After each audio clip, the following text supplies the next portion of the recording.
Moving is exciting and nerve-wracking at the same time, as when I think back to the times I moved within or to a different city, there's a lot to think about and manage. So to help you have a successful and stress-free move, we'll be covering how you can prepare for the move, find the right company, move with ease, and protect all your valuables in the process.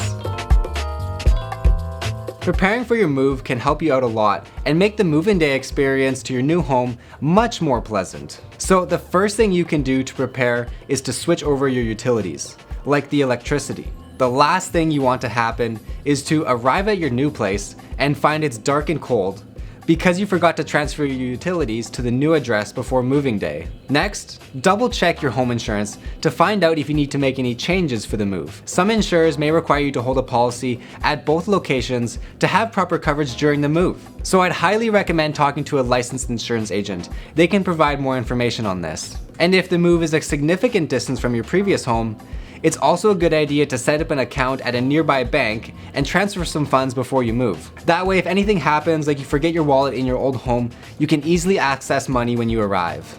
And don't forget the mail. You can simply make arrangements online or at your local post office to have your mail forwarded to your new address. Canada Post offers a 4-month service and a 12-month plan, and we included a link in the description if you want to learn more about this.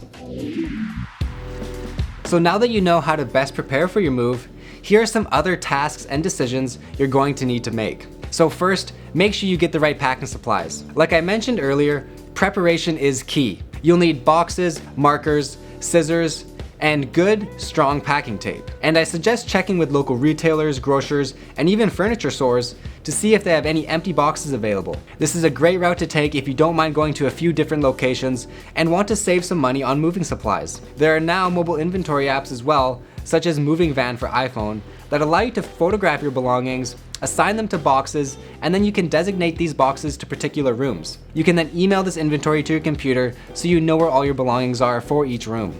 Do you have any old belongings to get rid of? Moving offers the perfect opportunity to go through your belongings and get rid of the stuff and items you no longer want or need. And local charities and shelters are always seeking donated items.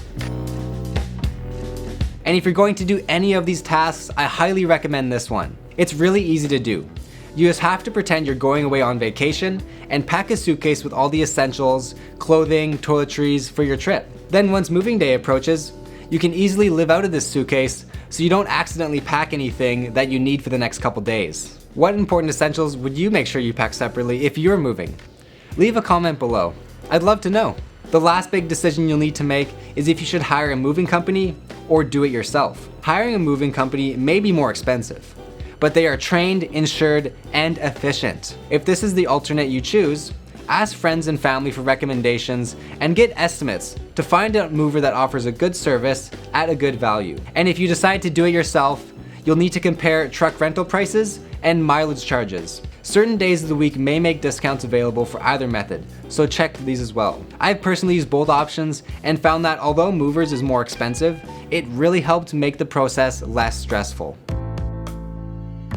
First, you'll need to find some options for moving companies that you could use. And one of the best ways to do this is to get referrals from friends or family, or if possible, your real estate agent. Once you've found a few you like, contact them for estimates. And I also suggest reviewing their company's profile on the Better Business Bureau. This will allow you to see if there's any complaints against the company. If you have all your important stuff in their trucks, you want to make sure this is a reliable company you're dealing with. Also, get your estimates in writing, including the delivery date and the name of the individual you spoke to. So once you receive this, make sure the estimates include a not to exceed clause. And you should also ask for the written material from the company outlining their liability for loss or damage and any other optional programs available to you.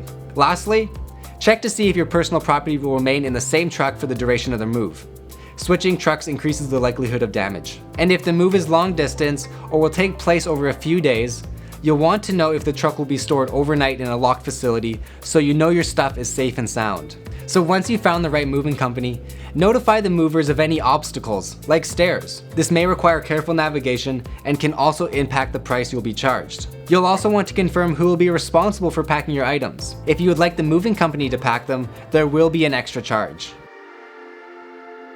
So once you've completed the move, it's time to make some important document changes like updating your driver's license and car insurance to reflect your new address. Also, it's a great time to update your banking information, especially if your bank doesn't operate in your new location.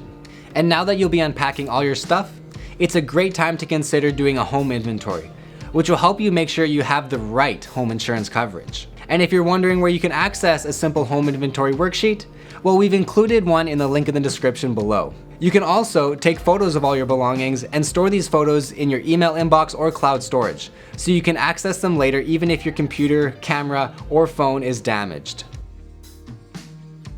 The most important thing you can do for your move is to find out what sort of insurance protection you have during your move. You may need coverage for your old home, your new home, and the goods in transit all at the same time. You'll also want to let your insurer know if you're putting goods in storage, and if your home you're moving out will be left vacant, as that will require special insurance. If you want coverage for your goods while they're being moved, check with your home insurance agent, as well as the moving company. Sometimes your home insurance can accommodate this, but in other cases, you may need to purchase extra coverage from the moving company.